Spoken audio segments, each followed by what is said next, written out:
दोस्तों नमस्कार। मेरा नाम है मनीष कुमार सिंह और आप देख रहे हैं 4 पीएम महाराष्ट्र। आपका बहुत-बहुत स्वागत करता हूँ।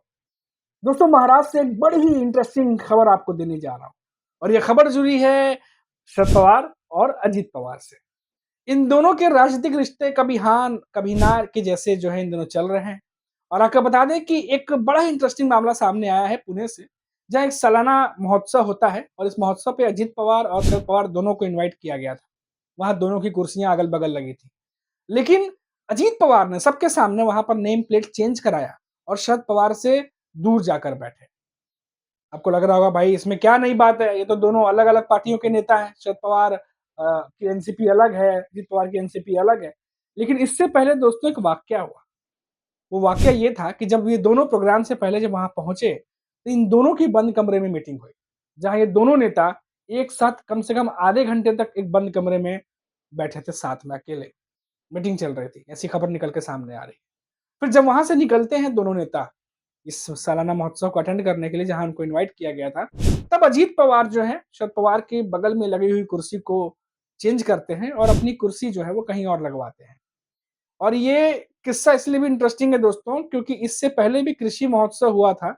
वहाँ भी ये दोनों नेता सार्वजनिक मंच पर साथ-साथ बैठे हुए नज़र नहीं आए थे। वहाँ भी इन्होंने दूरियाँ मेंटेन की थी, कि दूर-दूर बैठे थे। उससे पहले दोस्तों और एक बारामती में एक कार्यक्रम हुआ था जहाँ पर ये दोनों नेता पहुँचे थे। वहाँ पर खबर आई कि दोनों नेता साथ में खाना तो खा रहे थे, लेकिन मंच पर वहाँ भी साथ में नहीं दिखाई दिए। अब देखिए दोस्तों, ये अभी की घटना है, अभी की इंसिडेंट है ये जो पूरी चीज़ें मैं बता रहा हूँ आपको। यानी साफ तौर पर दोनों नेता सार्वजनिक मंच पर साथ नहीं आना चाहते, लेकिन मुलाकातें चल रही हैं। जैसा कि अभी खबर आया, अभी ये जो लेटेस्ट खबर मैंने आपको बताई, कि मंच पे भले ना बैठे हों पर इससे पहले साथ में ही बंद कमरे में मीटिंग चल रही थी दोनों की। दिल्ली वाला आपको किस्सा याद होगा, शरद पवार का जन्मदिन था और कैसे अजीत पवार ने टाइम लिया और अपने नेताओं के साथ मिलने गए थे। शरद पवार ने टाइम भी दिया था। वहाँ से जो है दोस्तों राजनीति शुरू हुई थी और महाराष्ट्र में तमाम जो नेता हैं उनके बीच में अटकलें तेज हो गई कि क्या बीजेपी अजीत पवार के द्वारा शरद पवार से नजदीकी बढ़ाना चाह रही है। नीतीश कुमार जो हर दिन टेंशन देते रहते हैं, उस टेंशन का इलाज बीजेपी अजीत पवार के द्वारा शरद पवार के अंदर ढूंढ रही है, शरद पवार की पार्टी में ढूंढ रही है। और इसीलिए संजय राउत ने कहा भी था कि अजीत पवार के द्वारा शरद पवार के सांसदों पर नजर है बीजेपी। जिसके बाद यहाँ पर तमाम नेताओं ने रिएक्शन देना शुरू कर दिया था। तो ये जो एक आजकल लाइमलाइट में ये चीज़ें नहीं है।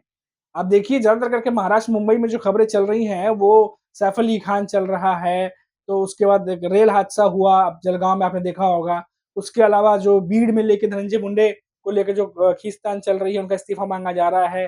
तो रीजनल पेपर में भी ये सारे हेडलाइन बन रही हैं। लेकिन ये जो मामला है शरद पवार और अजीत पवार का, अभी तो खैर इस दूरियों के बाद कुछ पब्लिकेशन में ये हेडलाइन आई है, लेकिन लगातार जिनके बीच में सार्वजनिक प्लेस पर दूरियां और अलग से बैठकें जो नेताओं के बीच में कहा जा रहा है कि इनके नेता भी संपर्क में रहते हैं, तो ये किस ओर इशारा कर रहे हैं? क्या वो जो अटकल चल रही थी बीच में, जो सियासी दांवपेच के बीच में जो तमाम बातें उठने लगी थी कि क्या दोनों पवार एक होने जा रहे हैं, और तो और अजीत पवार की माताजी ने भी ये कहा था कि उन्होंने तो दुआ भी मांग ली थी कि दोनों पवार एक हो जाए।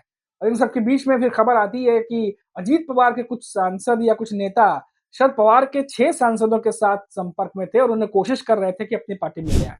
और ये बात जब शरद पवार और सुप्रिया सुले को मालूम चली तो सुप्रिया सुले काफ़ी नाराज़ हुई थी। और आपको पता होगा दोस्तों ये सब कुछ कब चल रहा था, जब देवेंद्र फडणवीस की तारीफ उद्धव ठाकरे की शिवसेना की तरफ से की जा रही थी और शरद पवार भी आरएसएस की तारीफ कर रहे थे। और इन सब के बीच में जब ये बात उठी कि शरद पवार और सुप्रिया सुले को बिना बताए उनके 6 सांसदों से अजित पवार के नेता संपर्क साधे हुए थे और बहुत सारी बातें हुई थी। जब ये बातें मालूम चली, तो दूरियां अचानक से बढ़ गई। जी हाँ दोस्तों। फिर जो कवायद थी, जो अटकलें थी कि दोनों पवार एक होने जा रहे हैं, इस पर जो है विराम लग गया। और तो और जब अमित शाह महाराष्ट्र पहुंचे और उन्होंने जिस तरीके से शरद पवार पे हमला किया, जुबानी हमला किया, उसके बाद तो ये अटकलें खत्म ही हो गया कि अब शरद पवार बीजेपी के साथ आ रहे हैं या नहीं आ रहे। क्योंकि अमित शाह ने जिस तीखे तरीके से बयानबाजी की थी और झूठ-फरेब की राजनीति का अंत हो गया, ये तमाम बातें कही थी उन्होंने। जब उन्होंने कहा कि शरद पवार और उद्धव ठाकरे पे निशाना साधते हुए कहा कि जनता ने जवाब दिया है और झूठ-फरेब, छल-कपट की राजनीति का अंत हुआ है। तो जब इस शब्दों का इस्तेमाल उन्होंने किया, तब यहाँ के तमाम जानकार और तमाम खबरों में ये पूर्ण विराम लग गया कि अब शरद पवार जो है वो महायुति का हिस्सा नहीं होने जा रहे, जिस पर तमाम जो अटकलें चल रही थी। लेकिन दोस्तों ये जो क्योंकि दोनों एनसीपी जो हैं उनके बहुत सारे कोलैबोरेशन होते हैं, बहुत सारे जब एनसीपी एक हुआ करती थी, तब ये बहुत सारे कार्यक्रमों में जाया करते थे। अलग होने के बाद भी उन कार्यक्रमों से अभी भी इनवाइट आते हैं, तो दोनों नेता वहाँ साथ में पहुँचते हैं। तो जब-जब ये एक साथ नज़र आते हैं, तब-तब अटकलें तेज़ होती हैं कि क्या फिर से कोई नया समीकरण बन बन रहा है। इसीलिए दोस्तों ये जो हाल ही में अभी जो मैंने आपको बताया कि जो कार्यक्रम हुआ सालाना वार्षिक महोत्सव होता है, यहाँ पे जो शरद पवार और अजित पवार पहुँचे थे, तो उन उन वो सार्वजनिक मंच पर तो इससे पहले जब वो एक कमरे में बैठ कर के मीटिंग कर रहे थे, बंद कमरे में जब आधे घंटे तक थे, तब ज़ाहिर तौर पर बहुत सारी चीज़ों पर बातचीत हुई होगी। अब वो क्या बातचीत थी, वो तो बंद कमरे के भीतर ही थी।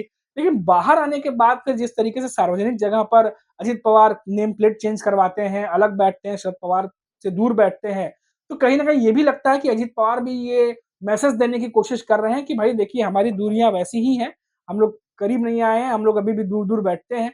लेकिन राजनीति में कहानी पर्दे के पीछे चलती है आमतौर पर और जब मालूम चलता है लोगों को तब, जब वो दाँव खेल लिया जाता है और पब्लिक डोमेन में वो चीज़ें आ जाती हैं।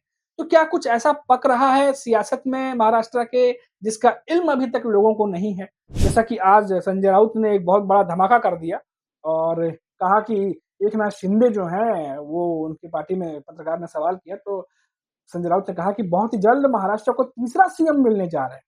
तो जल्द बनेंगे तीसरे सीएम।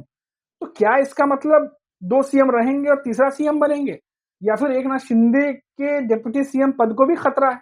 आखिर संजय राउत किस ओर इशारा कर रहे थे? अगर एकनाथ शिंदे के पार्टी को लेके, शिवसेना को लेके पहले भी संजय राउत ये कह चुके हैं कि एक नए नेता का उदय उनके पार्टी में हो रहा है और करीब-करीब खबर आई कि 20 विधायक जो हैं उस नेता के साथ खड़े हैं। 20 विधायक बहुत होते हैं दोस्तों।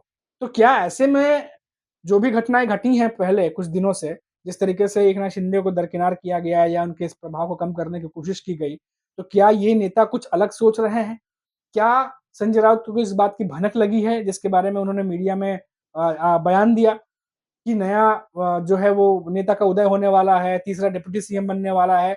ये तमाम बातें जो कही हैं, इससे महाराष्ट्र की सियासत में हलचल तो पैदा हो ही गई है कि आखिर क्योंकि यहाँ पर सरकार बनने के बाद महाराष्ट्र में दोस्तों समीकरण हमेशा बदलते रहते हैं और इसीलिए चाहे वो एकनाथ शिंदे की पार्टी हो, चाहे वो शरद पवार, अजित पवार की एनसीपी हो, समीकरण वहाँ भी कभी भी बदल सकते हैं और इसीलिए जब इनकी मुलाकात होती है, तो सुगबुगाहट तेज हो जाती है।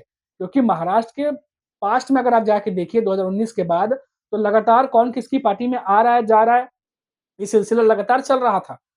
कभी अजीत पवार के पार्टी के नेता शरद पवार की पार्टी में, कभी शरद पवार के पार्टी के नेता अजीत पवार की एनसीपी में। उधर देखिए तो उद्धव ठाकरे के पार्टी के नेता एकनाथ शिंदे की पार्टी में, एकनाथ शिंदे के पार्टी के कुछ नेता है उद्धव ठाकरे की पार्टी में। यहाँ तक कि बीजेपी के नेता भी देखा गया कि शरद पवार और उद्धव ठाकरे की पार्टी में जाते हुए दिखाई दिए जब लोकसभा चुनाव चल रहा था।